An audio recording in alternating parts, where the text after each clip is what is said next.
I wish everyone knew about sociology and anthropology. I would say, first of all, what is anthropology? That's one of the biggest questions that we get, especially for students coming in, or perhaps students then talking to their parents saying, hey, I want to major in anthropology, or perhaps even sociology.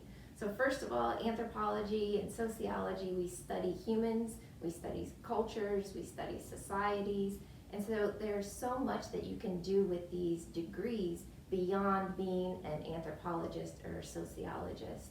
It's a really good way to give you diverse training in how to interact with people, how to understand people, how to get along in the society. It's a really wonderful skill set. So I would just like more people to recognize the awesome stuff you can do with being a sociologist or an anthropologist. Our department has 3 programs in it, a Bachelor of Science in Forensic Anthropology, a Bachelor of Arts in Anthropology, and a Bachelor of Arts in Sociology. So we have a pretty good mix of interests, we have a good mix of faculty, and so we have a lot of opportunities for students here. So the Bachelor of Science in Anthropology with a forensic concentration is really unique. Here at Washburn, we have several forensic programs, and one of them is forensic anthropology. So one of the unique things about this particular degree is that students work very closely with the forensic anthropologist, Dr. Alexandra Clales. She's a board certified forensic anthropologist, and there's very few in the United States.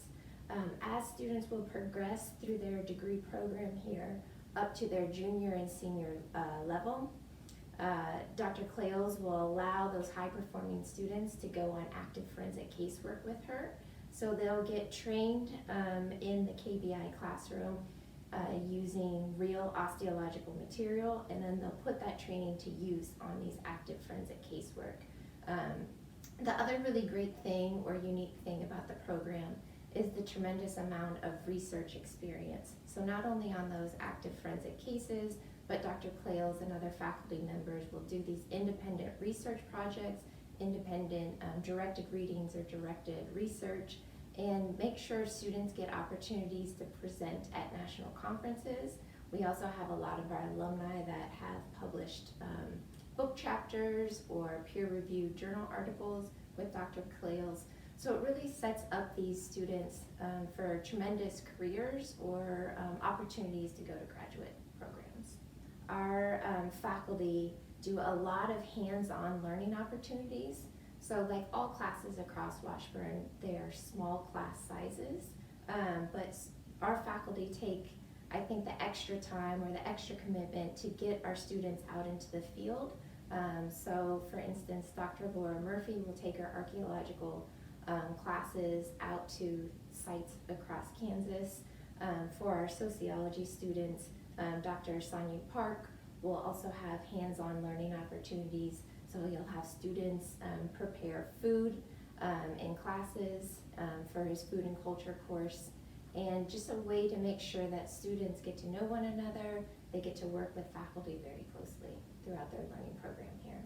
Our department in typical years will host these monthly sip-in chats, and our sip-in chats are ways that students and faculty get together, again, once a month. We usually have coffee, tea, lots of sweet treats, and it's a way just to get to know one another. We want the students to bond, and then we also want students to interact with faculty members so they know that we have a very welcoming environment, a welcoming department, and they can come and see us at any time.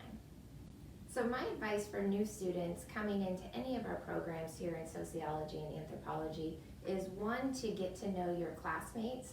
Try to form cohorts of students where you can study together, you can socialize together, you can talk about anthropology, you can talk about sociology together.